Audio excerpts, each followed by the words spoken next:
Welcome to another edition of the Hoop Scoop, brought to you by Red Raider Outfitter, the fans' favorite since 1975. I'm Jared Johnson. I'm joined by the Mighty Joe Yeager. Well, Mighty Joe, Texas Tech has handled his business, opened the season with 3 wins at home. Pretty impressive overall. Learned some things about this very new squad. But now, man, boy, does the competition really improve, really get tougher. Texas Tech goes out to the prestigious Maui Invitational in Hawaii.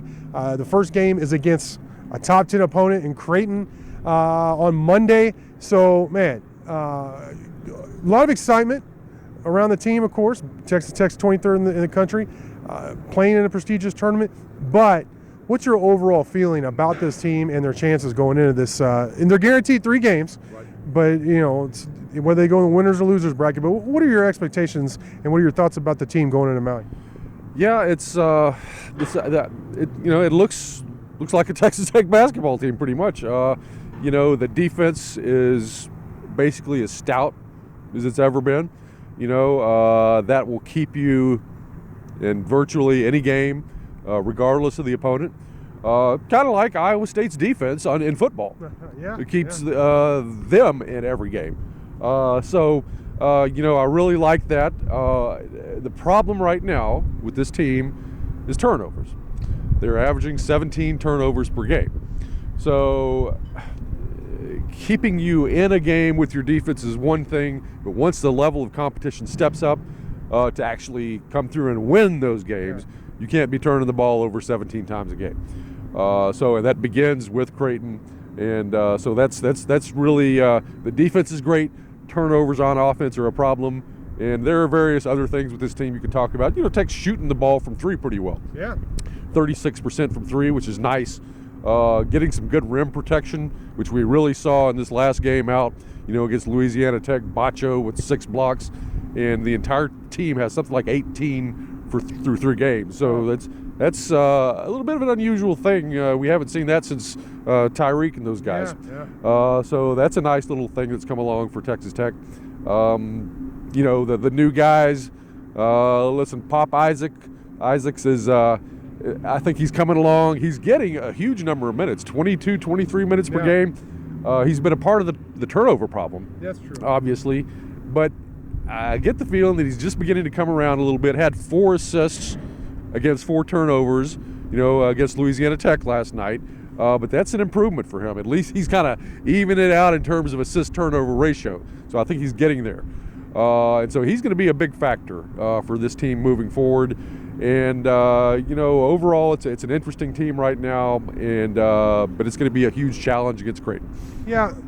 Starting with Creighton, what do you think about this field, this Maui Invitational field? Obviously, that's what makes it what it is. It's always stacked. It's always, upper echelon. Coach Adams actually told me a couple weeks ago that Tech was on a 5-year waiting period just to get into this, and Tech's been it's been about as good as anybody right up there in the country the last 5 years in terms of in basketball. But what do you think about Creighton and then Arizona, Arkansas, San Diego State, Louisville, who's down this year, but still great program, great history. What do you think about this field? Yeah, it's 6 of the 8 teams are in the top 25. Wow. And Ohio State. Well, I didn't even mention Ohio State. Ohio State is number 26, the first team out. Wow. And Louisville is having some major problems right now. They've lost to Bellarmine. Bellarmine, I don't even know if I'd even heard of Bellarmine. A lot of college basketball in our day. Yeah, it's that other school in Louisville. They're in Louisville. Oh, wow. It's a little Catholic school. Okay. And then I think they lost to Wright State or somebody like that. So, but Louisville is a borderline blue blood program. Yeah.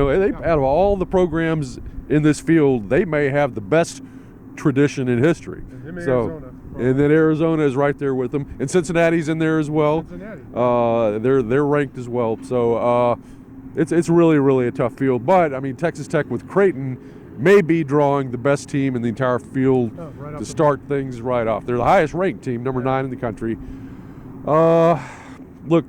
Creighton is an offensive juggernaut type of a team, and they have been for a long time. These last 2 games out, and they haven't played anybody, kind of like Texas Tech really hasn't played anybody too much right now. But these last couple of games, they've gone for like 96 and 94 or something like that. an issue with this team is that they don't turn the basketball over. They take care of it very, very well. And what does Texas Tech do? They're turning them. They do. They turn people over, but they're also turning the ball over too much. So I mean, that turnover disparity cannot be real high in this game if Tech's going to have a shot at winning. So Tech's got to force these guys to turn it over a little bit more and take better care of the basketball themselves. That's got to be closer. Those two numbers. So that's really, I think, the main thing to look for. A really talented team. Look, they've got a 7'1", 260 guy named Ryan Kalkbrenner, who's averaging 18 and 7 and shooting 80% from the floor. Wow. And I saw this guy when he was a freshman, and he couldn't chew bubble gum and walk at the same time. This guy's never going to amount to anything. Now he's looking like a borderline All-American type of a player, the way he's playing. So him against Bacho, that's going to be a heck of a matchup. That really is. He hadn't seen anybody quite on Bacho's level, so that's going to be something to see there. They've got a point guard named Ryan Nimhart. Some people may remember his brother Andrew, played at Florida and Gonzaga. Well, Ryan's very good as well, averaging 8 points, 8 assists per game, and only 2 turnovers through 3 games. 4 to 1. Yeah, that is really, really salty. But he's going up against Davion Harmon. Yeah. Now, I know Texas Tech switches everything on defense, so it's not going to be like, they're up against each other the entire game. But Harmon is better than anything he's seen so far. Texas Tech's team defense is better than anything Nimhart and Creighton has seen so far. So it's going to be kind of a war of a great offense against a great defense.